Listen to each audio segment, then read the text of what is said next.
জানেন, আমার বাড়ি রাজধানী ঢাকা। বন্ধুরা, আমি আমার জীবনের গল্পটা শুরু করার শুরুতে আপনাদেরকে আমার পরিবারের বিষয়ে জানিয়ে রাখি।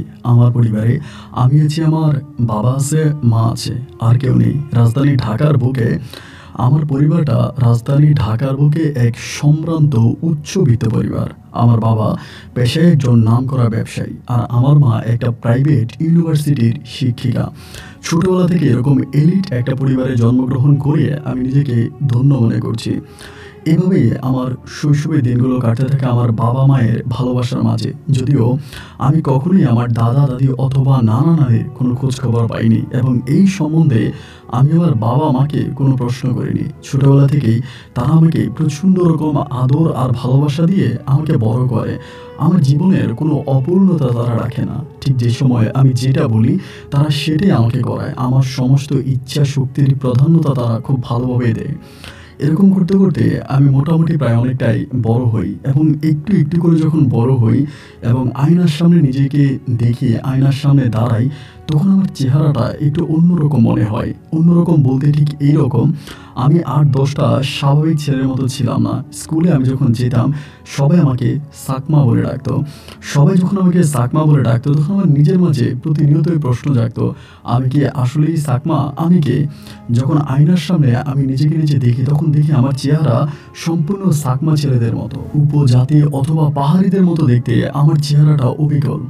এবং এরকম চেহারা কেন আমার, এটা আমি বুঝতে পারি না। এবং সত্যিকার অর্থে আমার বাবা মায়ের চেহারার সাথে আমার চেহারার বিন্দু পরিমাণেরও কোনো মিল থাকে না।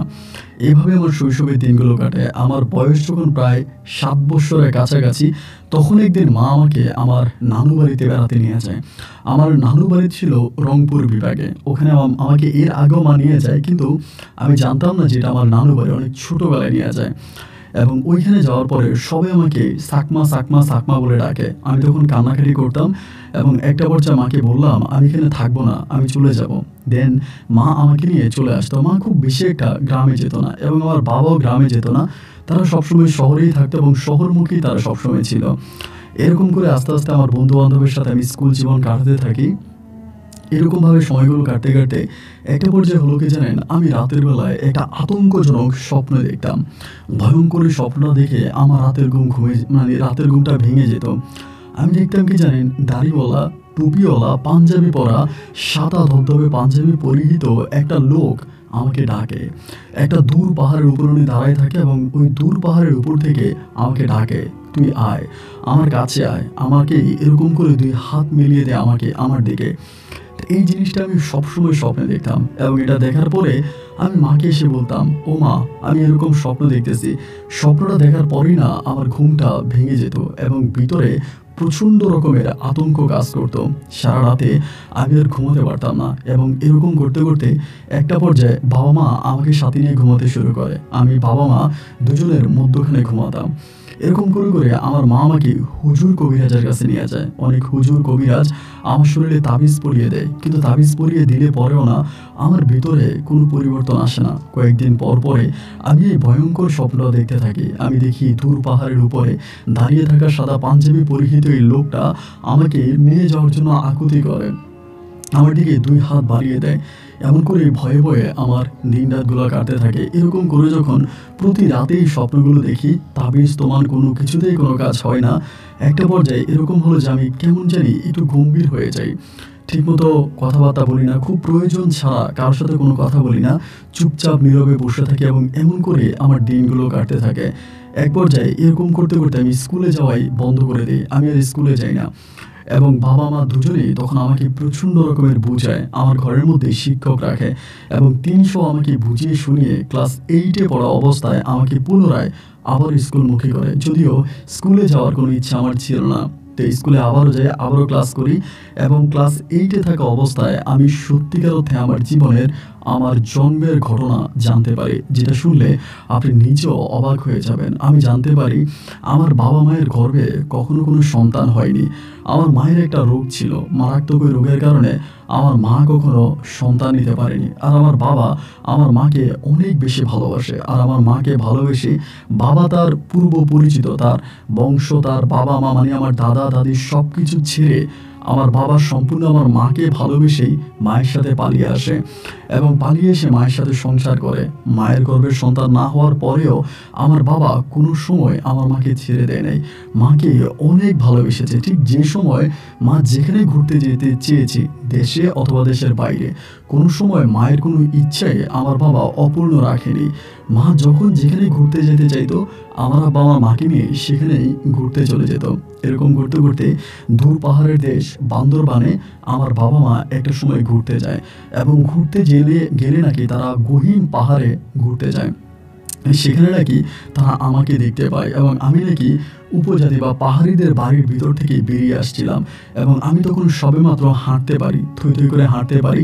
এমন তো একটা পর্যায়ে তারা তখন ওখানে ক্যাম্প করে, আমার বাবা মা দুজনে একটা ক্যাম্পের মতো করে, এবং সেখানে তাদের একটা লোক থাকে, আমাদের ওই বাসার পুরনো একজন ড্রাইভার থাকে বয়স্ক, তিনিও নাকি থাকে। এবং একটা পর্যায়ে আমি নাকি আস্তে আস্তে করে পাহাড়িদের বাড়ির দিক থেকে আসতেছিলাম, এবং ওখানে যে তারা রান্না করতেছে আমি নাকি তাকাইছিলাম। আমার পরনে নাকি কোনো পোশাক ছিল না, আমি সম্পূর্ণ উলঙ্গ অবস্থায় ছিলাম। একটা পর্যায়ে মা তখন করলো কি, আমাকে খাওয়ানোর চেষ্টা করলো বা আমাকে খাবার দিতে চাইলো। আব্বা এবং আমাদের ওই ড্রাইভার তখন আমার আম্মাকে নিষেধ করলো যে না, এইটা পাহাড়ি ছেলে, এবং দেখা যায় যদি কোনোভাবে এটা খাওয়ার পর ছেলের কোনো সমস্যা হয়, পাহাড়িরা আমাদেরকে মেরে ফেলবে, এটা করো না।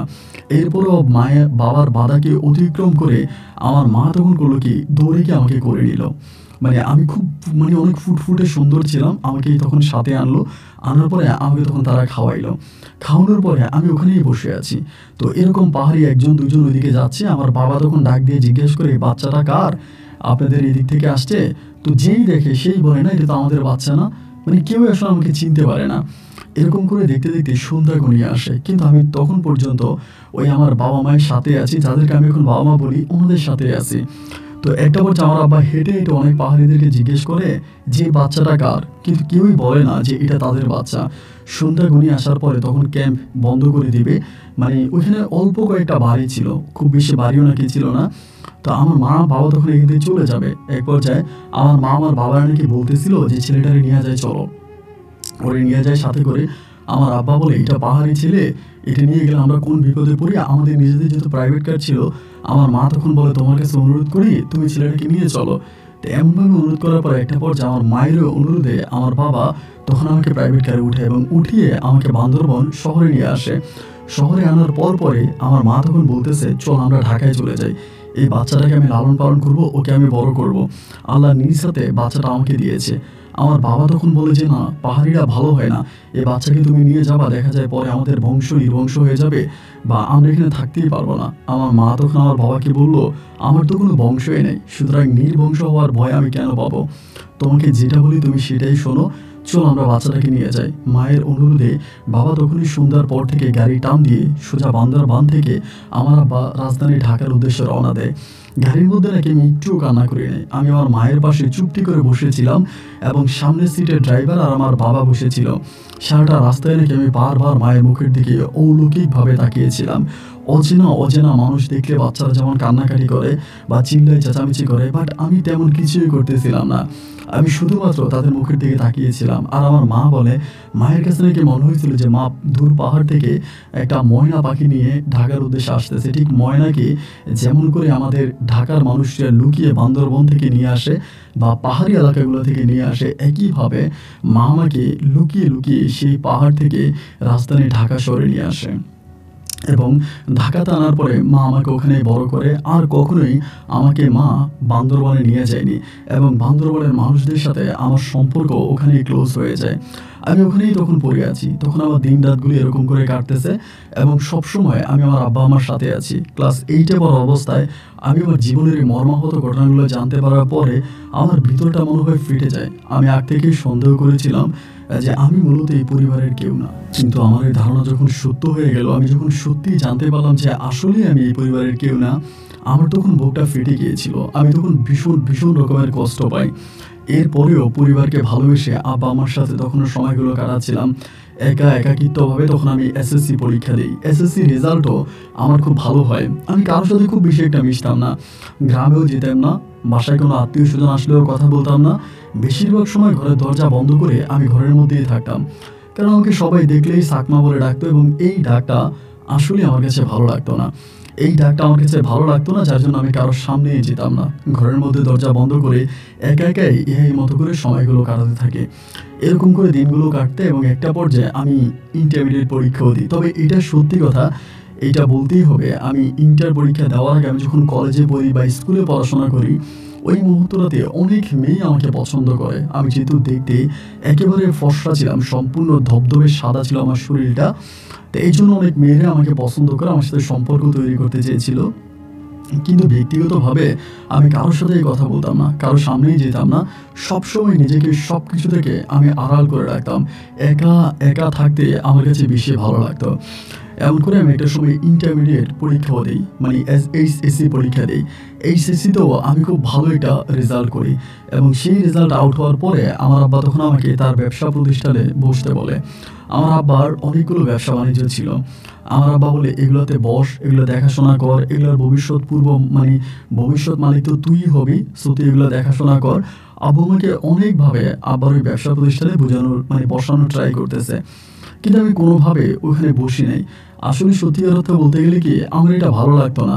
আমার কোনো বন্দি জীবন ভালো লাগে না, আমার পাহাড় ভালো লাগে, পর্বত ভালো লাগে।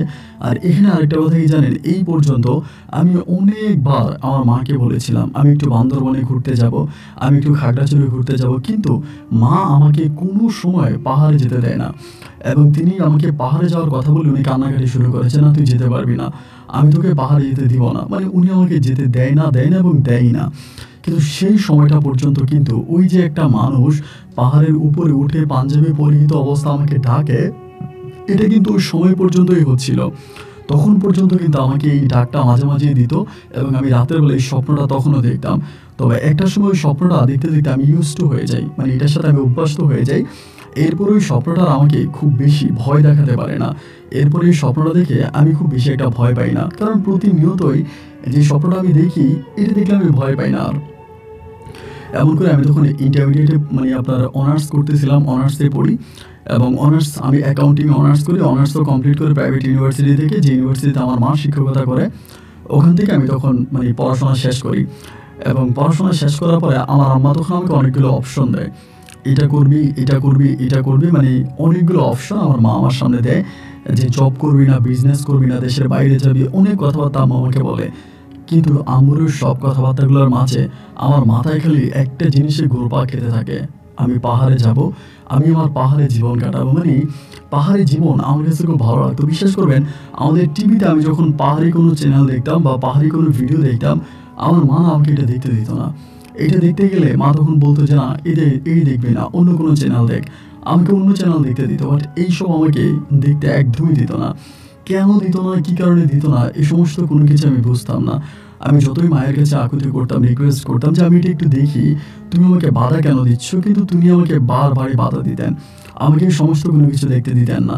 তো আমার যখন আপনার পড়াশোনা জীবনের কিছুটা সমাপ্তি ঘটে, আমি গ্র্যাজুয়েশনটা শেষ করে ফেলি, ওই মুহূর্তটাতে আমি চিন্তা করলাম আমি বাসা থেকে পালিয়ে যাব।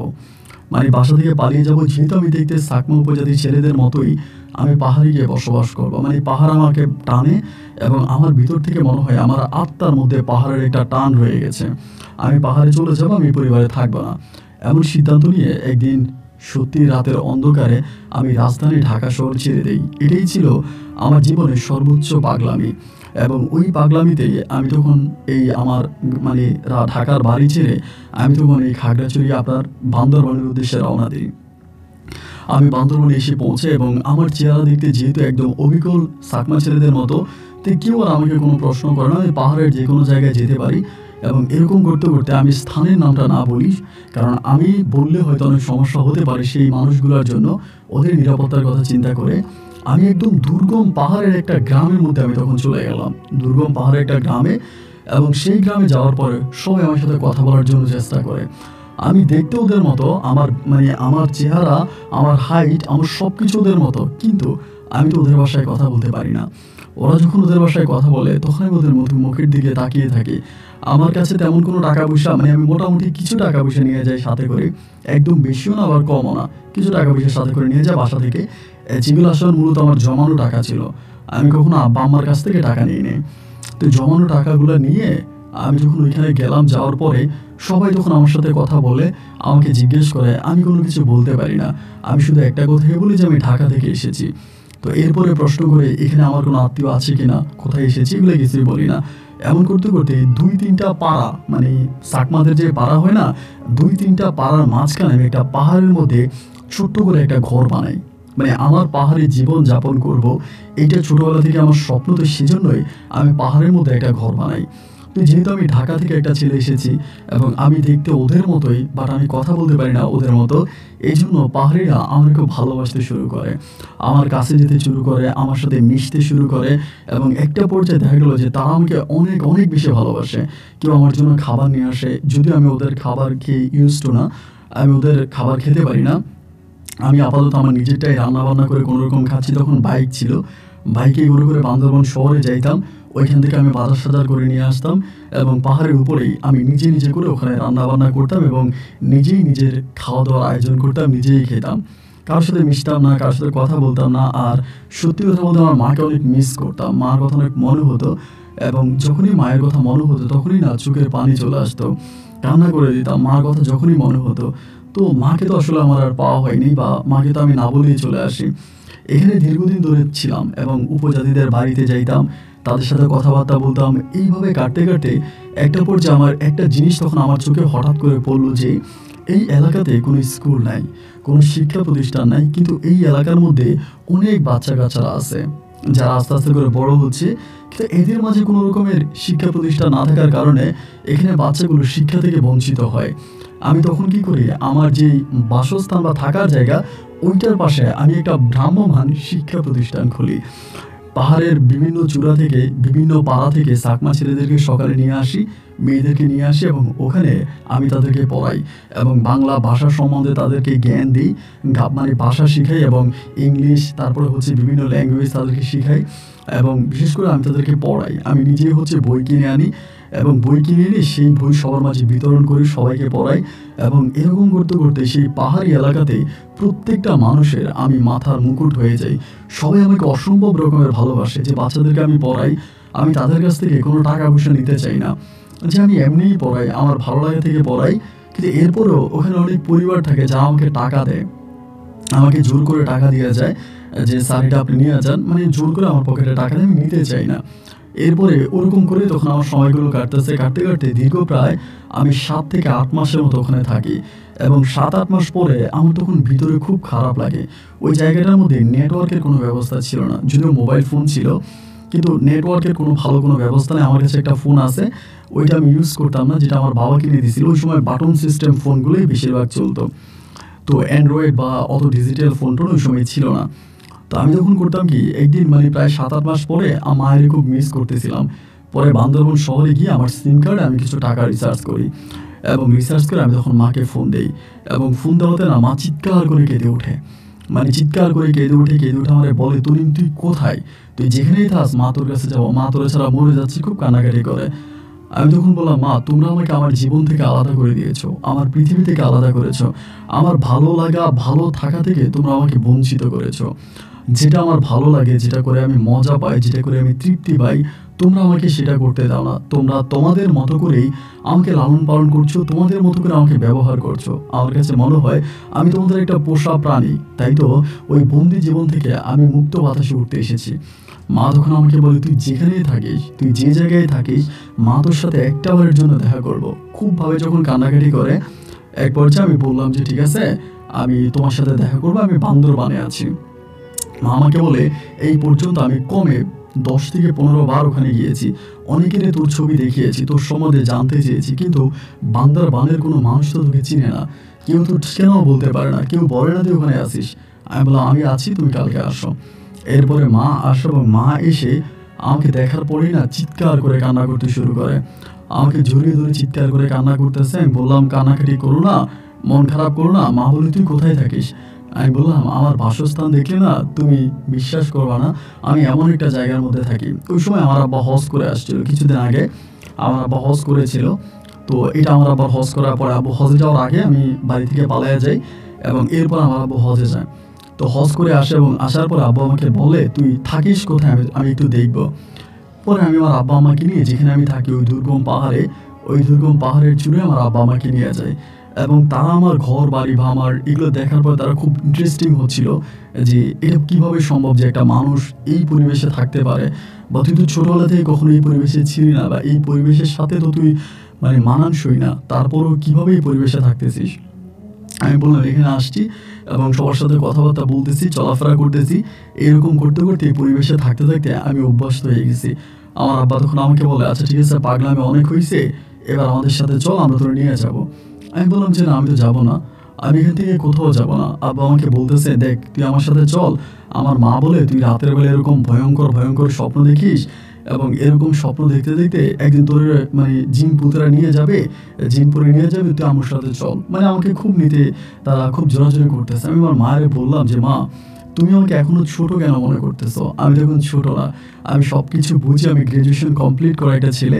সো তোমরা আমাকে এরকম করে জোরাজোরি করো না, আমি এখানে থাকবো।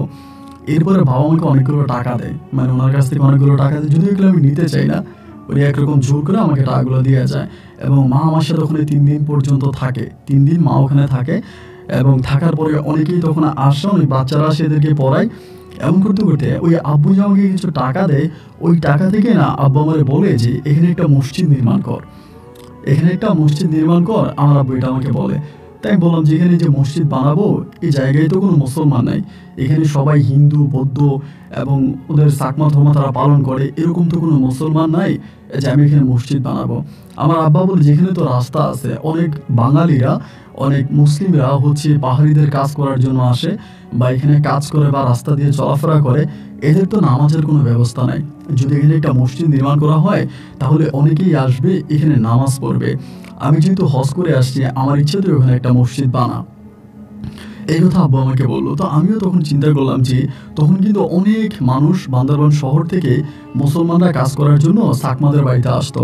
তো ওরা কাজ টাজ করতো, বাট নামাজের তেমন কোনো ব্যবস্থা ছিল না।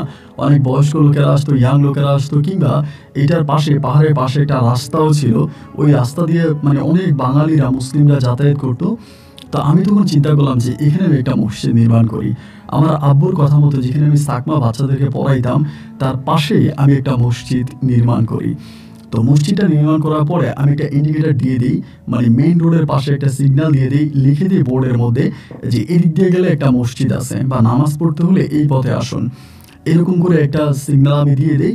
তো দেখা যায় অনেক মানুষ ওখানে নামাজ পড়তে আসে, যেটা আমার ধারণার বাইরে ছিল। এই জায়গার মধ্যে অনেকেই নামাজ পড়ার জন্য আসে, নামাজ পড়ে, এবং এক একজন এসে মসজিদে কোরআন শরীফ দিয়ে যায়। এই বিষয়টা আমার কাছে ভীষণ ভীষণ রকমের ভালো লাগতে শুরু হলো, যে না, এটা তো আসলে অনেকটা ভালো লাগার মতো একটা বিষয়। এবং এরকম করতে করতে বেশ কয়েকদিন কেটে যাওয়ার পরে একদিন বয়স্ক টাইপের একটা লোক, যে কিনা দেখতে মোটামুটি অনেকটাই বয়স্ক, এবং ওই লোকটা তখন নামাজ পড়ার জন্য মসজিদে আসছে। আসার পরে তখন দুপুরবেলা ছিল, আমি তখন খাওয়া দাওয়া রেডি করতেছি, খাবো, এবং খাওয়া দাওয়া রেডি করে সব রেডি টেডি করলাম, আমি নামাজটা পড়বো, নামাজটা পরে আমি খেতে আসবো। তো ওখানে তো কোনো জামাত হতো না, কেউ নামাজ পড়াইতো না, যে যার মতো করে আসতো, উক্তিয়া নামাজগুলো পড়ে যেত। তা আমি তখন নামাজ পড়ার জন্য এখানে ঢুকলাম, ঢোকার পরে নামাজটা পড়ছি, পড়ে এই লোকটার দিকে তাকানোর পরে আমার ভিতরে কেমন জানি একটা জিনিস কাজ করতেছে। এখানে একটা বিষয় আপনাদেরকে আমি বলতে ভুলে গেছিলাম, আমি যেদিন থেকে পাহাড়ে থাকতে শুরু করি, যেদিন থেকে পাহাড়ি জীবন আমার শুরু হয়, সেদিন থেকে কিন্তু আমি ওই স্বপ্নটা আর দেখি না। যেই স্বপ্নটা আমি আগে দেখতাম যে কেউ একজন আমাকে পাহাড়ের উপর থেকে ডাকতেছে, কাছে ডাকতেছে, এই স্বপ্নটা কিন্তু আমি তখন আর দেখি না। এবং স্বপ্নটা না দেখার কারণে ওই স্বপ্নের কথাটাই প্রায় আমি ভুলে যাই। তো ওই লোকটার দিকে তাকাইলাম, তাকানোর পরে তিনি আমার দিকে তাকায় খুব সুন্দর করে একটা সালাম দিল। তো এই এলাকাতে আমি যাদেরকেই নামাজ পড়তে দেখতাম, বা যারাই নামাজ পড়তো, এরা সবাই শার্ট প্যান্ট পরে আসতো, বা একটু ময়লা কাপড় চোপড় থাকতো, যেভাবে হচ্ছে কাজ করতে আসলে মানুষ নামাজ পড়ে এইরকম। বাট এই লোকটাকেই আমি দেখলাম যে সে একটু ব্যতিক্রম ধর্মী। মানে ব্যতিক্রম বলতে কি, তার পোশাক আশাকের মাঝে কেমন একটা পরিচ্ছন্ন পরিচ্ছন্ন ভাব আছে, এবং মুখের মধ্যে দাড়ি, এবং চেহারাটাও খুব মায়াবী। লোকটাকে দেখে না আমি একটু মানে অবাক হয়ে গেলাম। আমি বললাম যে আপনাকে তো ঠিক চিনলাম না, এখানে তো আমি আপনাকে দেখি নাই। পরে লোকটা একটা মুচকি হেসে আমাকে বলতেছে যে আপনিও বাকি এই সাকমা জাতিদের মধ্যে পড়ে আছেন, আপনাকেও তো আমি আগে কখনো দেখি নাই। আমি তখন বললাম যে দেখেন, আসলে মানে আমি তো আপনাকে চিনি না, আমি এখানে থাকি। বলে আপনার নাম কি? আমি বললাম আমার নাম মোহাম্মদ তনিম হোসেন। তো বলে আচ্ছা ঠিক আছে, এখানে কি করেন? আমি বললাম এই যে ঘরে একটা বানাইছি, ওখানে থাকি, সাকমা বাচ্চাদেরকে পড়াই। বলে খাওয়া দাওয়া কোথায় করেন? আমি বললাম খাওয়া দাওয়া আমি নিজেই রান্না করে নিজেই খাই। বলে, ও আচ্ছা ঠিক আছে। না, আমি এই রাস্তা দিয়ে যাচ্ছিলাম, যাওয়ার সময় দেখলাম ওখানে লেখা আছে মসজিদ সামনে, এটা দেখে নামাজ পড়ার জন্য আসছি। আমি বললাম, ও আচ্ছা। মানে আমার ভিতরে কেন জানি এই লোকটার সাথে ক্লোজ হওয়ার জন্য, তার সাথে ফ্রিলি কথা বলার জন্য ভিতর থেকে কেউ একজন বলে বসতেছে যে লোকটার সাথে একটু ফ্রিলি কথা বলি, একটু ক্লোজ হই। এই মুহূর্তে আমি যখন বললাম যে কিছু না মনে করলে, আমি তো মানে ভাত ডাল কয়টা রান্না করেছি, আপনি আমার সাথে খাবেন, কারণ এদিকে তো আসলে আশেপাশে কোনো হোটেল নাই। উনি বললো উনি ট্যুরিস্ট, ওরকমভাবে আমাকে বুঝাইলো। তো আমি বললাম যে কিন্তু আশেপাশে কোনো হোটেল নাই, তো আপনি কি আমার বাসায় খাবেন? তিনি বললেন, হ্যাঁ অবশ্যই, আপনি একজন দিনী ভাই, এরকম মানে বিধর্মী বাচ্চাদেরকে শিক্ষা দিচ্ছেন, তা আমি খাবো না কেন, অবশ্যই খাবো। এই বলে লোকটা তখন আমার সাথে খেতে আসলো, বাট তিনার খাওয়ার ধরনটা না একটু অন্যরকম ছিল। তা এখন এটাকে আসলে আমার কাছে অন্যরকম মনে হচ্ছে না আসলেই তিনি অন্যরকম খাচ্ছে, এটা আমি বুঝতে পারি না। কারণ হচ্ছে কি জানেন, কারণ আমি তো এরকমভাবে কাউকে বসাইয়া আমার সাথে বসে, আমার পাশে বসে কখনো খাবার খাইনি। যার জন্য আমি আসলেই বুঝতেছি না যে লোকটা কি ইচ্ছে করে এরকম করে খাচ্ছে, না তার খাওয়ার ধরনটাই এরকম, মানে এভাবে মুখ করে ধরে একটু অন্যভাবে তিনি খাবার খাচ্ছে। তো খাবারটা খাইলো, খাওয়ার পরে উনি বলে যে আমি তো একটু বিশ্রাম নিব, আমি কি মসজিদটার মধ্যে একটু বিশ্রাম নিতে পারি, আমি আসরের নামাজ পড়বো এখানে, আমার কাছে মসজিদটা অনেক ভালো লেগেছে। আমি বললাম, হ্যাঁ অবশ্যই। তো উনি ওই মসজিদে তখন বিশ্রাম নিল, এবং আমি তখন একটু ঘুমাইলাম। ঘুমিয়ে আসরের নামাজের সময় উঠলাম। ওইটা হয়তো এখানে আজান হয় বা আজান হয় না, মাঝে মাঝে আমি আজান দেওয়া না হলে আজান হয় না। আমি তখন ওনার সাথে আসরের নামাজটা পড়লাম। পড়ে আরও কিছু মানুষ ছিল, আস্তে আস্তে করে সবাই চলে গেল, এই লোকটা কিন্তু যাচ্ছে না। পরে লোকটা আমাকে বলতেছে যে, আপনার এখানে কি কোনো ইমাম নেই এই মসজিদে? আমি বললাম যে না, এখানে তো কোনো আজান হয় না, কোনো জামাতও হয় না, এখানে রাস্তাঘাটে লোকেরা যারা আসে বা যারা এই চাকমাদের বাড়িতে কাজ করতে আসে এরাই নামাজ পড়ে, এরকম কোনো মানে বহিরাগত কোনো লোকজন আসে না, বা এই যার জন্য মানে আপনার ওরকম কোনো মানুষের জমায়েত হয় না, যে জন্য এখানে ইমাম নাই। পরে লোকটা একটা মুচকি হেসে দিয়ে বললো, আমারে আল্লাহ অনেক কিছু দিয়েছে, এমন করে আমাকে আল্লাহ অনেক কিছু দিয়েছে, আমার কোনো কিছুর অভাব নাই, আমি একটা সুখী জীবন যাপন করতেছি। আমার অনেক ইচ্ছা আছে দিনের পথে, ইসলামের পথে জীবন যাপন করার জন্য।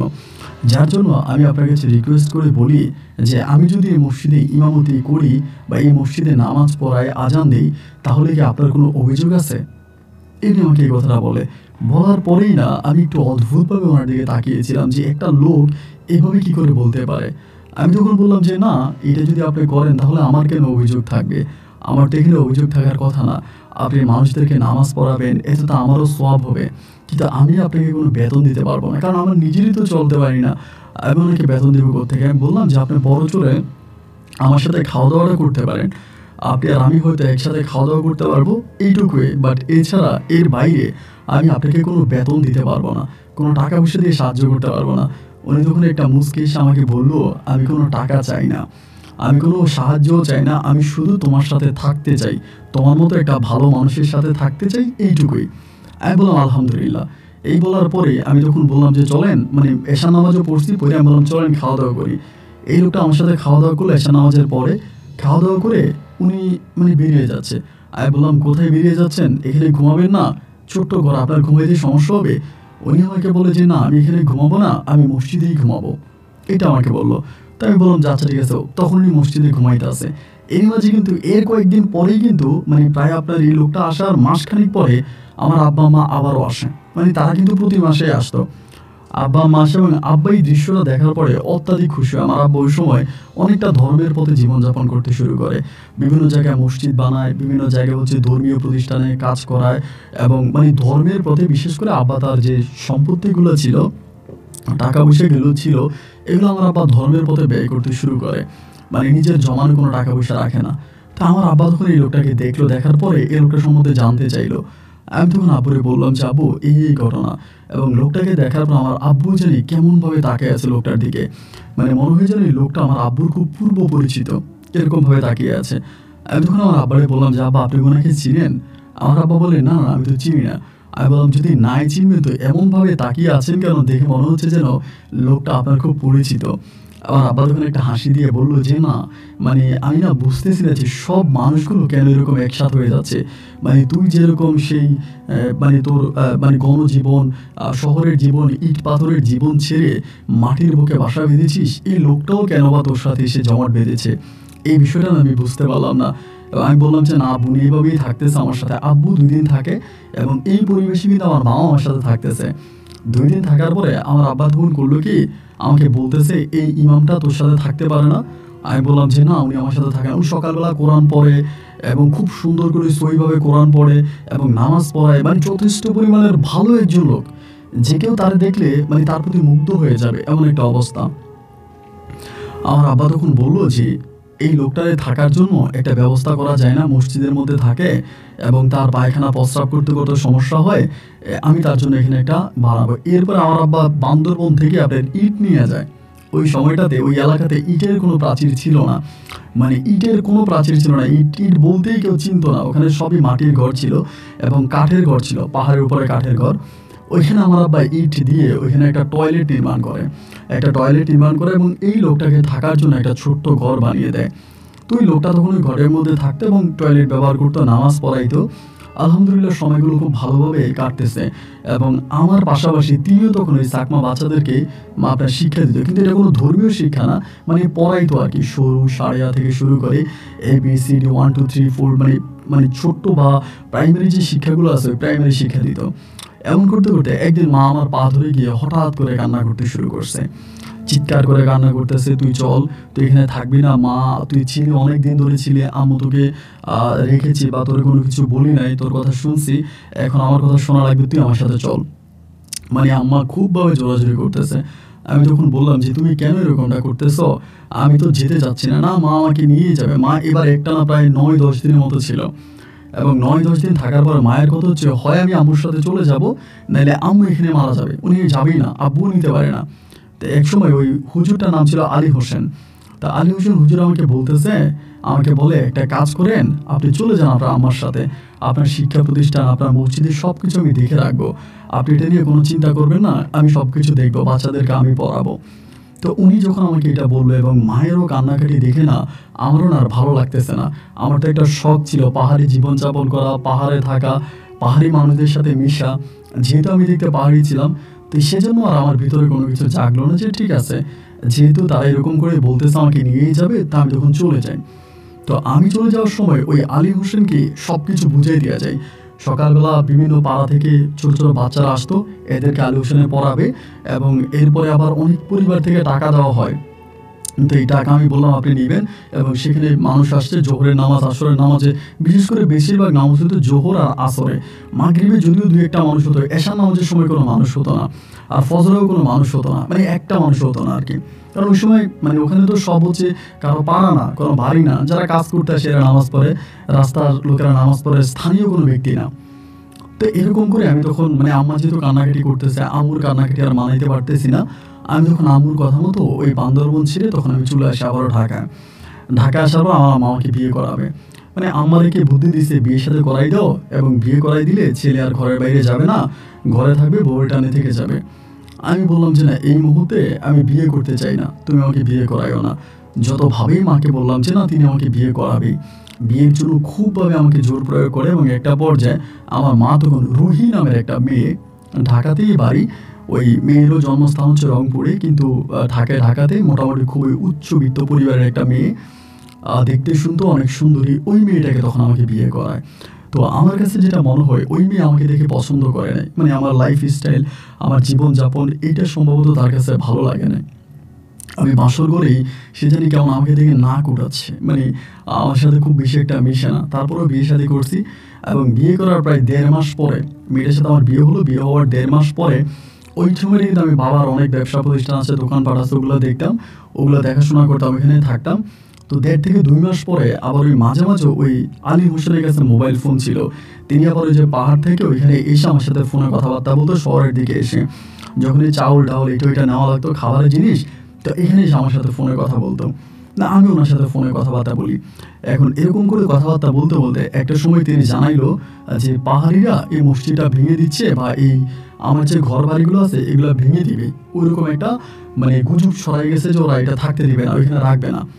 পরে আমি বললাম যে কেন রাখবে না, উনি বলে আপনি আসেন এসে কথা বলেন, ওরা এগুলো সব ভেঙে দিবে, তো আমিও আমার এলাকাতে চলে যাব। উনি বললো ওনার বাড়ি হচ্ছে চট্টগ্রামে, বলে আমিও চলে যাব।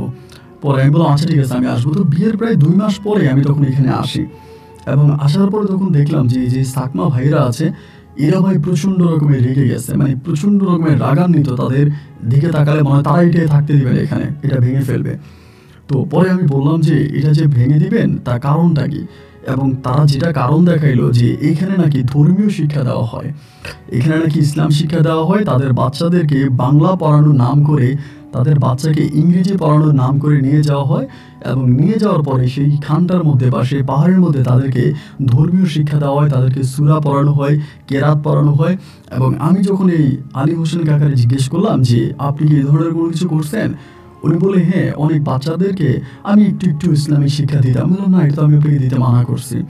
আমি তো আপনাকে বারবার সতর্ক করছি, কোনোভাবেই কোনো বাচ্চাকে আপনি ধর্মীয় শিক্ষা দেবেন না। শুধু আপনি বইয়ের শিক্ষা, প্রাতিষ্ঠানিক শিক্ষা অতটুকুই, বাট ধর্মীয় কোনো শিক্ষা দেবেন না। আপনি এরপরেও কেন ধর্মীয় শিক্ষা দিতে গেলেন? উনি বলে যে না, এখন কি করব, ওরা তো এটা রাখবে না। এভাবে আমি 3 দিন পর্যন্ত ছিলাম। এরা প্রতিদিন এটা ভাঙার জন্য আসে, এবং 3 দিন পরে আমার আব্বা তখন গেছে ওইখানে। যেহেতু আমার একটা ঝামেলা হয়েছে, আমি নতুন বিয়ে করে গেছি, আমার মা তখন আমার আব্বাকে পাঠাইছে। আব্বাকে পাঠানোর পরে ওই দিন ওরা এটা ভেঙে দিবে। আব্বা যেদিন গেছে ওই দিনে দুপুরবেলা ভাঙবে। তা আমিও তখন দাঁড়াই ছিলাম। আমার আসলেই অনেক কষ্ট হয়েছে। মানে আমার কষ্টে মানে এই সব ঘর বাড়ি তা ভেঙে দিবে। পাহাড়ি ভাইয়েরা তখন এসে আমার ঘর বাড়িগুলোও ভেঙে দিল, এবং ওই মসজিদটাও ভেঙে দিল, টয়লেট যা যা ছিল আর কি সব কিছু ভেঙে দিল। তো এইসব দেখার পরে আলী হোসেন খুব মন খারাপ করে ওদের দিকে তাকিয়েছিল, একটু রাগান্বিত নজরেই ছিল উনি। পরে আমি আলী হোসেনকে বললাম, কাকাই ডাকতাম, যে কাকা আপনি আমার সাথে চলেন, আপনি আমার সাথে চলেন। পরে উনি বলে আমি কোথায় যাব? এখানেই তুমি প্রায় 2 বছরের মতো কিন্তু ওখানে ছিলেন, ওই পাহাড়ে ছিলেন, এবং সেখানেই তিনি ইমামতিও করেছে। পরে আমি বললাম আপনি আমার সাথে চলেন, ঢাকাতে চলেন, আমি বিয়ে শাদী করছি, আমার পরিবারে থাকবেন। আমার হিসাবটা হচ্ছে কি জানেন, আমাদের পরিবারে তো তেমন কোনো মানুষজন নাই। আমার মা সারাক্ষণ বাসায় একা থাকে, আমি বিয়ে করছি, আমার ওয়াইফ আছে, আর আব্বা তো বেশিরভাগ সময় বাইরে থাকে। আর এই লোকটা যেহেতু দেখতে সুন্দর, অনেকটা সুন্দর ভালো সজ্জিত একজন মানুষ, উনি আমাদের বাড়িতে থাকবে, 5 ওয়াক্ত নামাজ পড়বে, সকালে কোরআন তেলাওয়াত করবে, এইরকম একটা লোক যদি আমাদের পরিবারে থাকে তো এটা আমাদের জন্য ভালোই হয়, এটা তো খারাপ কিছু না। আমি তখন ওনাকে বললাম যে আপনি আমার সাথে চলেন।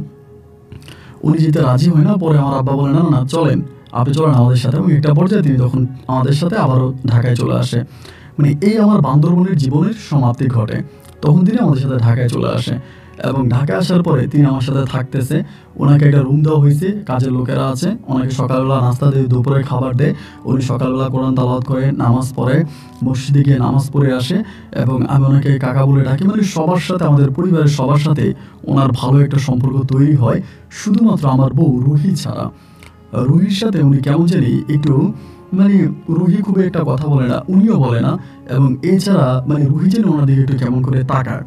ওনাকে ঘরে রাখার পরে রুহি আমাকে বারবার বলতেছে যে এরকম একটা লোককে রাখার দরকার নাই, ওনাকে ঘর থেকে বের করে দাও, উনি ঘরে কেন থাকবে, মানে অনেক ধরনের কথাবার্তা রুহি আমাকে বলতেছে। আমি বললাম যে উনি থাকলে তোমার সমস্যা কি? এখানে তো তোমার কোনো সমস্যা নেই, এই লোকটা আমার বাড়িতে আছে, আমার ঘরে আছে, তো তুমি এরকমটা কেন করতেছো? ওই যে তোমার কোনো ক্ষতি করতেছে না, না ওই রাখবে না, মানে ওনাকে চলে যেতে বলতেছে, মানে খুবভাবে প্রেশার ক্রিয়েট করতেছে। তা আমি বললাম যে না, আমি ওনাকে যেতে দেবো না, আমি ওনাকে রাখবো, উনি আমার এখানে থাকবে। তো উনি থাকতো, এবং এমন করতে করতে রুহি কিন্তু কোনো ভেবিও নেয় না, মানে আমাদের কোনো ভেবিও হয় না, এবং স্পেসিফিক বাচ্চা কেন হয় না এর কোনো সঠিক ব্যাখ্যাও কিন্তু আমি জানি না। সময়গুলো যত সামনের দিকে যাচ্ছে, আস্তে আস্তে করে রুহির সাথে আমার সম্পর্কের কেমন যেন একটা ফাটল তৈরি হচ্ছে। স্বামী স্ত্রীর মাঝে যে প্রেম, যে ভালোবাসা, যে মহব্বত থাকা দরকার, অ্যাকচুয়ালি কিন্তু রুহির সাথে আমার এই ধরনের সম্পর্ক হয়ে উঠতেছে না। যতই চেষ্টা করতেছি রুহির সাথে ভালো হওয়ার জন্য, সম্পর্কটাকে ভালোভাবে বিল্ড আপ করার জন্য, এইটা আসলে মানে আমি আমি আমি এটা করতে পারি না। রুহি আমার সাথে একটু দুর্ব্যবহার করে, খারাপ ব্যবহার করে, এবং আমার জানা মতো রুহি কিছু পরকীয়ার সাথেও জড়িয়ে পড়ে।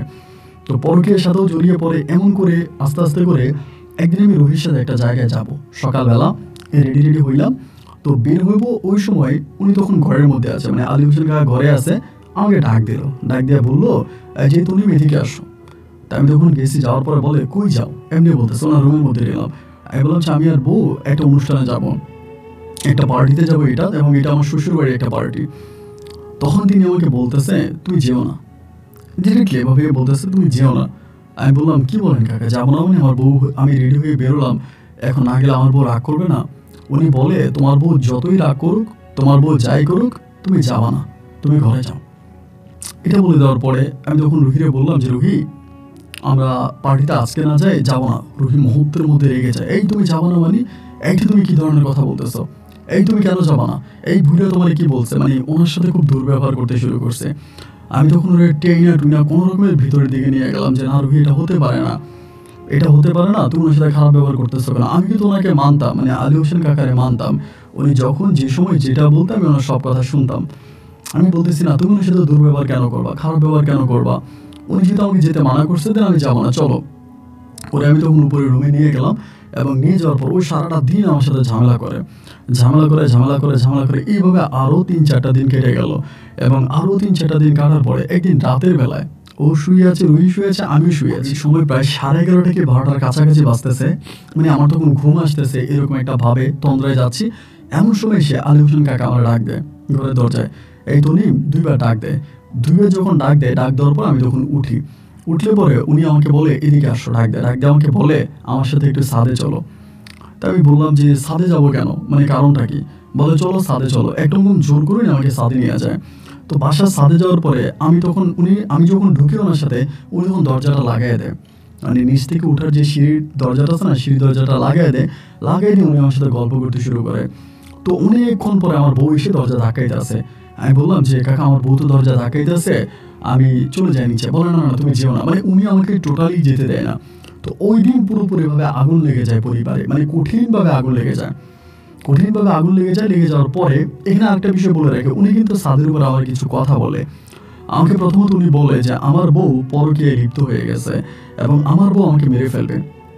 বাসার সাথে আমাকে বলতেছে যে তোমার বউ তোমাকে মেরে ফেলবে এবং তোমার বউ ভীষণভাবে পরকীয়ায় লিপ্ত হয়ে গেছে, যে কোনো সময় তোমার মৃত্যু ঘটতে পারে এবং তুমি তোমার বউকে ছেড়ে দাও। এরকমভাবে উনি আমাকে বলে যে আমাকে অমুক দিন স্পেসিফিক এভাবে মারতে চাইছে, উনি আমাকে বাঁচাইছে, ওভাবে মারতে চাইছে, উনি আমাকে বাঁচাইছে। এই কথাগুলো উনি আমাকে বলে। কিন্তু এখন আমার ভিতরে কিন্তু ওই প্রশ্নটা জাগতেছে না যে উনি কিভাবে জানে যে এই দিন আমার বউ আমাকে মেরে ফেলবে, ওই দিন আমার বউ আমাকে মারার প্ল্যানিং করতেছে, এটা উনি কিভাবে জানে, এই প্রশ্নটা কিন্তু আমার মাথার মধ্যে আসে নাই। এই কথাগুলি আমাকে বলার পরে সকালবেলা তখন প্রায় ফজরের আজান দেয়, দিয়ে পরে একসাথে উনি আর আমি নামাজে যাই, নামাজ পড়ে ঘরে আসার পরে শুরু হলো ঝগড়া। এবং স্ত্রীর সাথে ঝগড়াটা যে কতটা মারাত্মক ভয়ঙ্কর, এটা অ্যাকচুয়ালি বলে বোঝানো যাবে না। ও আমার গায়ে হাত তোলে এবং যখন হাত তুলতেছে তখনই আমি বলি এই লোক যে আলী হোসেন কাকা যে আমাকে ডেকে নিছে, তা ভালোই তো ডেকে নিছে, অমুক দিন যদি উনি আমাকে না রাখতো তুমি আমাকে মেরে ফেলতা, এবং এটা যদি উনি না করতো তুমি আমাকে মারতা, তুমি আমাকে মেরে ফেলতা। এইরকম কয়েকটা কথা যখন আমি আমার বউকে বলি, আমার বউ একটু ভয়ঙ্করভাবে আমার দিকে তাকায়। মানে এরকম হয় না যে একটা মানুষ ধরেন প্রতিনিয়তই মিথ্যা বলতেছে। এখন আমি তার হঠাৎ করে বললাম যে এগুলো তো মিথ্যা না, এগুলো সত্য। এই সত্যটা প্রমাণ করাই দিলাম এবং প্রমাণ করাই দিলে একটা মানুষ যেরকম সারপ্রাইজ হয়ে যায়, অবাক হয়ে যায়, এমনভাবে আমার দিকে তাকায় আছে। তাকায় থেকে আমার বলে যে আমি তোমার এই অমুক দিন এভাবে মেরে ফেলবো, এটা উনি কি করে জানে, মানে উনি এটা কি করে জানে। এইরকমভাবে মানে সে আমার সাথে ঝগড়া করে এবং ঝগড়া করে একটা পর্যায়ে মানে এইভাবে ঝগড়া হইতে থাকে। ঝগড়ার একটা পর্যায়ে ও তখন করে কি, আপনার 9টা কি 9:30 দিকে এই আলী হোসেন কাকার ঘরে আসে। উনি তখন নামাজের মধ্যে বসে আছে ঘরের মধ্যে, উনি বেশিরভাগ সময় নামাজের বিছানায় বসে থাকতো। আসার পরে ও আমাকে মানে ওই লোকটারে বলছে, আমি ওর পিছনে আসছে, আবার কোনো দুর্ব্যবহার করে কিনা বা ওনার গায়ে হাত তুলে কিনা, কারণ রুহি কিন্তু যথেষ্ট পরিমাণের বদ মেজাজে একটা মেয়ে ছিল। ওই রুমে এসে বলতেছে আপনি কি, এমনি বলে। উনি তখন ওনার দিকে মানে রুহির দিকে তাকে হাসতেছে। পরে বলে হাসি দিবেন না, নির্লজ্জ বেহায়ের মতো, আপনি কে। পরে তিনি বলে কি মানে, আমি তো তোমাদের ঘরে থাকি, মেহমান। বলে কিসের মেহমান, আমি আমার স্বামীকে মেরে ফেলবো, এরকম উল্টাপাল্টা কথা আপনি বলেন কেন। উনি বলে আসলেই তো তুমি তোমার স্বামীকে মেরে ফেলবা। বলে আমি আমার স্বামীকে মেরে ফেলবো, কেন মেরে ফেলবো। উনি তখন একটা নাম বলে ফেলে যে অমুকের সাথে তোমার সম্পর্ক, তুমি অমুকের কাছে চলে যাবা, এই জন্য তুমি ওকে মেরে ফেলতে চাচ্ছ এবং ওকে মেরে ওর বাবার সম্পত্তি ভোগ করতে চাচ্ছ। তখনই সে বলতেছে মানে, বলে হ্যাঁ, তোমার মোবাইলে একটু পরে কল আসবে, ওই ছেলে একটু পরে কল দিবে, তোমাকে যাইতে বলবে। বিশ্বাস করেন তারই প্রায় 2 থেকে 3 মিনিট পর ওর মোবাইলে কলটা বেজে ওঠে, ঠিক এই সময়টাতে। তখন কিন্তু আমার মনে কোনো ডাউট লাগতেছে না যে এগুলো কীভাবে হচ্ছে, কীভাবে পসিবল। এবং কলটা আসা মাত্র ও তখন মোবাইলের দিকে তাকাচ্ছে একবার, ওনার দিকে তাকাচ্ছে আরেকবার। এইভাবে 2-3 বার তাকানোর পরে এই তাকানোর পর তখন এখান থেকে বেরিয়ে যায়, মানে ডিরেক্টলি বেরিয়ে যায়। আলী হোসেন কাকা তখন বসে বসে হাসতেছে। আমি তখন পাশে গিয়ে বললাম যে কাকা ঘটনা কি, আমি তো কিছুই বুঝি না এবং আমার সংসার জীবনে এগুলো কী হচ্ছে। আবার এই ঝামেলাগুলো কিন্তু আমার আব্বা আম্মাকে আমি বললাম, আব্বা আম্মা একটা কথা বলে ওই লোকটাকে বের করে দেওয়ার জন্য, যে আলী হোসেনকে ঘরে রাখানোর দরকার নাই, যেহেতু উনি পারিবারিকভাবে কলহর তৈরি করতেছে, ওনাকে বের করে দাও, ওনাকে তুমি বের করে দাও, উনি ওনার মতো করে পাহাড়ে পর্বতে বা ওনার যেখানে বাড়ি চট্টগ্রামে উনি সেখানে চলে যাক। আমি বললাম যে না, আমি ওনাকে যেতে দিব না, কারণ উনি তো কোনো অপরাধ করতেছে না, কোনো অন্যায় করতেছে না। উনি যেটা করতেছে উনি ভালোই করতেছে, বা আমি ওনাকে কেন বিদায় করব? ওনাকে বিদায় করার কোনো সঠিক কারণ তো আমার কাছে জানা নেই। আমি ওনাকে বিদায় করবো না। তা আব্বা আম্মা বলতেছে বিদায় করে দেওয়ার জন্য। উনি যখন চলে গেল, মানে আমার বউ তখন চলে গেল, আমি তখন এসে ওনার পাশে বসছি। বসার পরে উনি ওই দিন খুব গভীরভাবে আমার সাথে খাটের উপরে বসে আমাকে বলে যে তনিম, তুমি তোমার বউটাকে ছেড়ে দাও, এরকম করে আমাকে বলে। আমি বললাম কাকা কি বলেন আপনি, ছেড়ে দিব? বলে তোমার বউ কখনোই তোমার সন্তান নেবে না, তোমার বউ কখনোই তোমার সন্তানের মা হবে না। আমি হয়তো এই পরিবারে আর বেশি দিন থাকতে পারবো না, হয়তো তোমার সাথে আমার এখনই শেষ কথাবার্তা বলা, এবং আমি তোমার সাথে এখনই কথাবার্তা বলতেছি, এরপরে মনে হয় আমি আর কখনোই তোমার সাথে থাকতে পারবো না, আমাকে মনে হয় এখান থেকে চলে যেতে হবে। বাট আমি চলে যাওয়ার আগে তোমাকে একটা কথা বলে যাই, যে তুমি এই বউটাকে ছেড়ে দাও। এই বউটা তোমার লাইফে থাকলে তোমার জীবনে মৃত্যুর ঝুঁকি আছে। এর আগেও সে তোমাকে বারবার মারার চেষ্টা করেছে, হয়তো আল্লাহ তোমার কপালে হায়াত রেখেছে, বা যেভাবে হোক কোনো উসিলায় তুমি বেঁচে গেছো, কিন্তু নেক্সট টাইমে তোমার বউটা তোমাকে মেরে ফেলবো। তুমি এই বউটাকে ছেড়ে দাও, এই বউটাকে ছেড়ে দাও। এই বউটাকে না ছেড়ে তুমি বিপদে পড়বা। তোমার কাছে আমার এটা শেষ অনুরোধ, এটা তুমি করো। আর আমি যদি নাও থাকি তুমি কষ্ট পেও না, নিজেকে নিজে সামলিয়ে নিও, তুমি একটা ভালো ছেলে। এই বলে তিনি বলে আমি একটু বিশ্রাম করবো, তুমি এখন বাইরে যাও, এরকম করে আমাকে বলে। আমি বললাম আচ্ছা ঠিক আছে, আমি বাইরে যাচ্ছি, আপনি বিশ্রাম করেন। ওই দিনই বিশ্রাম করতেছে, আমি ড্রয়িং রুমে এসে, মানে আপনার ডাইনিংয়ে এসে আমার আম্মুর সাথে কথা বলতেছি। আম্মু আমাকে বলে কি রে, কি বলে এরকম চিল্লাচিল্লি শোনা গেল, ঘটনা কি? আবার আমি ওই যে আপনার আলী হোসেন কাকার রুম থেকে বেরোয়ার পরে উনি দরজাটা লাগিয়ে দেয়, ভিতর থেকে দরজাটা লাগিয়ে দেয়।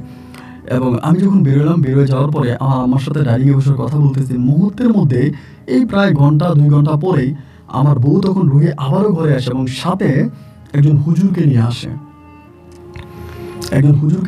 হুজুরের হাতে একটা কোরআন শরীফ, এবং ওই হুজুর একটু মানে দেখে যেটা কবিরাজ টাইপের মনে হলো আমার কাছে। আমি তখন বললাম যে রুহি, এটাকে? পরে বলতেছে যে তুমি চিনবা না, ওই তোমার আলী হোসেন কাকা কই, আমারে বলে। আমি বললাম উনি তো ঘরে, বলো ওনারা ডাক দাও। আমি বললাম ওনারা ডাক দিব মানে? ওনারা ডাকতে হবে কেন? বলো ওনারা ডাক দাও। এই বলার পরে ওই কবিরাজটা তখন আমার দিকে একটু অন্যভাবে তাকায়, মানে একটু ভয়ঙ্করভাবে তাকায়। তার আমি বললাম উনি কে? আমার বউ বলতেছে উনি একজন কবিরাজ। তাই আমি বললাম তো তুমি কবিরাজ নিয়ে আমার বাসায় আসছো কেন? বলে আমাদের বাসায় জিন আছে, এই জন্য, জিন তাড়ানোর জন্য, এরকম করে বলে। আমি বললাম আমাদের বাসায় জিন আসবে কোত্থেকে? এই সমস্ত উল্টাপাল্টা কথা তোমাকে কে শিখায়? তুমি আসলে পাগল হয়ে গেছো, তোমার ব্রেনে চিকিৎসা নেওয়া দরকার। এই বলার পরে ও তখন গিয়ে আলী হোসেন কাকা নিচতলায় থাকতো, ওনার দরজা লাত্তি মারতে শুরু করে, দরজা ধাক্কাইতে শুরু করে, বাট ভিতর থেকেই কেউ দরজা খুলতেছে না। রোহিত তখন বারবার বলতেছে দরজা খোলে না কেন, মানে বারবার দরজার মধ্যে লাত্তি মারতেছে। আমি বললাম যে দরজা কেন খোলে না তো আমি জানি না, দরজা খোলে না কেন? ধাক্কাইতেছে, একটা পরে আমার নিজের মাথায় ঢুকলো, কি রে দরজা খোলে না কেন? ও তো ভিতরে আছে, তো দরজা খুলবে না কেন? আমি তখন দরজা ধাক্কাইতেছি, কারণ আমাদের দরজাগুলো কাঠের দরজা ছিল, কোনোভাবে দরজা ভাঙা যাচ্ছে না। এবং কবিরাজটা তখন আমাকে বলতেছে, মানে রুহিকে বলতেছে যে এই দরজা উনি আর খুলবে না, দরজা ভাঙা ছাড়া ওনাকে বের করা যাবে না, তোমরা দরজা ভাঙো। তখনই বলে আমাদের বাসায় একটা কাজের ছেলে ছিল রনি, ওরে বললাম যে যা তুই দরজা ভাঙার লোক নিয়ে আয়। তো ও তখন দরজা ভাঙার লোক আনছে, প্রায় আধা ঘন্টা থেকে 1 ঘন্টার মতো অক্লান্ত পরিশ্রম করে আমরা তখন দরজা খুলতে সক্ষম হই।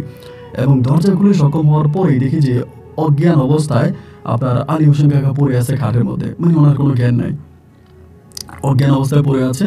এবং অজ্ঞান অবস্থায় পড়ে থাকার পরে কবিরাজ ওখানে বসে আছে। পরে এই ওনার চোখে মুখে পানি দেওয়া হলো, পানি দেওয়ার পরে উনি তাও মানে অনেক কষ্টের পরে আমি তখন ডাক্তার পর্যন্ত নিয়ে আসি, এবং ডাক্তার ওনার কাছে আসার আগেই, মানে ওনার কাছে যাওয়ার আগে ওনার তখন জ্ঞান ফিরে। কিন্তু অবাক বিষয় হচ্ছে, জ্ঞান ফেরার পরে উনি কখনো ডাইনে তাকাচ্ছি, কখনো বামে তাকাচ্ছি। পরে আমি বললাম কাকা আপনি ঠিক আছেন, আপনি ভালো আছেন? উনি আমার সাথে কথা বলে না, মানে আমাদেরকে দেখলে কেমন যেন একটু পিছনের দিকে চলে যাচ্ছে। আমি তখন বললাম কাকা, ও কাকা বলে তুমি কে? উনি আমারে বলে। আমি বললাম মানে আপনি আমাকে চিনতে পারছেন, আমি কে? মানে আপনি আমাকে চিনেন না? পরে বলে তুমি কে? এরকম করে 2-3 বার বলে। বলার পরেই এই সময়ের ভিতরে আমার বউয়ের সাথে যে কবিরাজটা আছে, ওই কবিরাজটা এসে আমার ওই মানে যে লোকটা বসে আছে আলী হোসেন কাকা, ওনার মাথার মধ্যে এভাবে হাত দেয়। হাত দেওয়ার পরেই কবিরাজ বলতেছে চলে গেছে। রহিরে বলতেছে যেটা মানে যেটা যাওয়ার এটা চলে গেছে, লাভ নাই, আপনার ওনার সাথে কথাবার্তা বলেন, আমার আরও রুগী আছে, আমি আজকে যাচ্ছি, তুমি আমার সাথে ফোনে যোগাযোগ করো মা, আমি কালকে প্রয়োজনে আবার আসবো। এই বলে কবিরাজটা তখন চলে যায়, মানে এদিক দিয়ে চলে যায়। এবং চলে যাওয়ার পরে আমি আলী হোসেন কাকাকে জিজ্ঞেস করি, আমি ভাবলাম যে হয়তো ওনার ব্রেনে কোনো সমস্যা দেখা দিচ্ছে বা কিছু একটা। আমি বললাম যে কাকা আপনি আমাদেরকে চিনতে পারছেন না, এটা কী ধরনের কথা বলেন আপনি? বলে না বাবা, তো তোমাকে চিনতে পারছি না, তুমি কে? আর আমি এখানে কেন? আমি বললাম আপনার বাড়ি কে? বলে আমার বাড়ি চিটং। আমি বললাম হ্যাঁ আপনার বাড়ি তো চিটগংয়ে। আমি এরকম পাহাড়ে মসজিদ দিয়েছি, আপনি ওখানে ইমামতি করেছেন, আমাদের বাসা আপনি দীর্ঘ বছর ধরে আছেন, তো আপনি আমাকে চিনতে পারছেন না? বলে না বাবা আমি তো তোমাকে চিনতে পারছি না, আমি একটা মসজিদে ইমামতি করতাম, আমি এখানে আসলাম কেমন করে? আমি তখন মানে ভাবলাম যে উনি হয়তো মানে ব্রেনে কোনো একটা সমস্যা দেখা দিয়েছে, সাইকোলজিস্টের কাছে নিয়ে গেলাম ওই জায়গা থেকে। এখন মানে কি ওই ডাক্তার, মানসিক ডাক্তার অনেক অনেক প্রশ্ন করে উনি এগুলোর উত্তর দিতেছে। উত্তর দেওয়ার পরে মানসিক ডাক্তার আমাকে বলতেছে উনি যেই ঠিকানার কথা বলে ওই ঠিকানায় গিয়ে দেখেন তো আদৌ আদৌ ওনার ওই ঠিকানায় কোনো পরিচিতি আছে কিনা। এইটা বলার পরে আমি তখনই করলাম কি আব্বুর গাড়ি নিয়ে রওনা দিলাম চিরঙের উদ্দেশ্যে ঢাকা থেকে। পরের দিন আমরা চিরঙে গিয়ে পৌঁছাইলাম, পৌঁছানোর পরে ভোরে, এবং ভোরে পৌঁছানোর পরে উনি চট্টগ্রাম চকরিয়া আরও অনেক দূরে একটা মসজিদ আমাদেরকে নিয়ে যায়, মানে উনি ঠিকানা বলতেছে ডাইনে বামে ডাইনে বামে। এখন আমার কাছে মনে হচ্ছে যে আলী হোসেন কাকার সাথে আমি বসলাম, এই লোকটা অন্য কেউ, মানে আলী হোসেন কাকার কোনো কিছুই এই লোকটার মাঝে নাই। তো এমন আমাকে এরকম ডাইনি, আবার ওনার নাম কিন্তু আলী হোসেন, নামটা কিন্তু আলী হোসেন, এটা ঠিক আছে, বাট বাকি সব কিছু উনি ভুলে গেছে বা কিছু ওনার মনে নেই। এমন করতে করতে উনি তখন এই পাহাড়ের ভিতরে মানে ওই জায়গাটার মধ্যে আমাদেরকে নিয়ে যায়। নিয়ে যাওয়ার পরে উনি এখানে নামে, তখন ফজর আজান দিয়ে মানুষ বের হয়েছে। বের হওয়ার পরে সবাই আমাকে দেখে বলতেছে এই আপনি কোত্থেকে আসলেন, আপনি কোথায় চলে গেছিলেন, মানে ওনার সাথে সবাই কথা বলে, মানে দেখে মনে হলো ওনারা ওনারে চিনে, ইনি ওনাদেরকে চিনে। পরে আমি এখানকার লোকজনদেরকে জানালাম, বললাম যে উনি কে? বলে উনি তো আমাদের মসজিদে আগে ইমামতি করতো, নামাজ পড়াই, তো হঠাৎ করে আজকে বহু বছর ধরে উনি নাই, এখন কোত্থেকে আসছে? আমি তখনও কোনো কিছু হিসাব মিলাইতে পারতেছিলাম না যে ঘটনা কি। পরে আমি বললাম যে আপনি আমাদের সাথে চলেন। বলে না আমি যাবো না, আমি যাবো না, এবং যাবো না বলার পরে উনি এখান থেকে যাচ্ছে না, জোর করে ওনাকে আনতে পারি না। পরে ওনাকে ওইখানে রেখে আমি ডিরেক্টলি বাসায় আসছি। বাসায় আসার পর আমার বউরে বললাম যে বউরে তুমি তো কঠিন খেলা দেখাইলা, তুমি যে কবিরাজটাকে আনছো, আমি কবিরাজের সাথে দেখা করবো। আমাকে তখন কবিরাজের নাম্বার দেয়। কবিরাজের নাম্বার দেওয়ার পরে আমি তখন ওই কবিরাজের সাথে দেখা করার জন্য যাই। এর মাঝে আবার 2-3 দিন কেটে যায়। কবিরাজের কাছ থেকে আমি তখন কবিরাজকে জিজ্ঞেস করি ঘটনা কি, আপনি যাওয়ার পরে কি হইল?